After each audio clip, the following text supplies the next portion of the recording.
आमरण उपोषण सुरू आहे। कार्यकर्ते आक्रमक झाले। छत्रपती संभाजीनगर महामार्गावरती टायर पेटवून दिलेत आणि महामार्ग अडवण्यात आलाय। नेवासा फाटा इथे महामार्ग अडवून ठेवण्यात आलाय।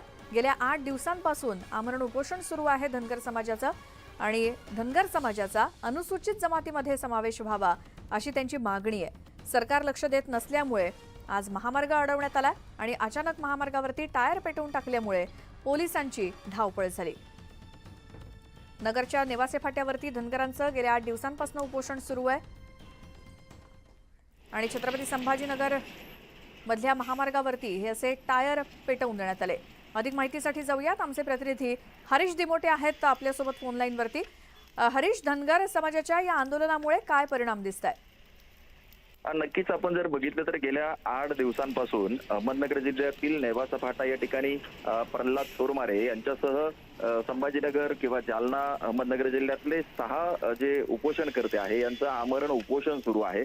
त्यांच्या समर्थनासाठी रास्ता रोको झाला, बोंबाबोंब आंदोलन देखील झालं, मात्र सरकार किंवा प्रशासन कुठेही त्यांची दखल घेताना दिसत नाहीये।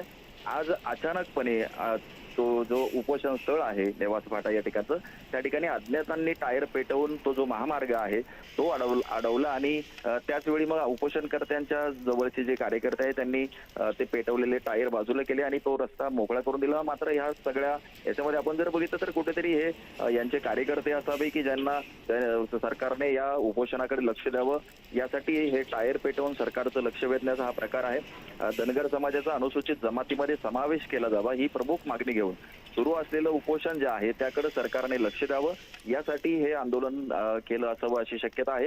पोलीस आता घटनास्थळी पोहोचलेले आहेत आणि ते या संदर्भाने माहिती घेऊन ते देखील कारवाई करण्याची शक्यता आहे। हरीश, धन्यवाद या माहितीसाठी।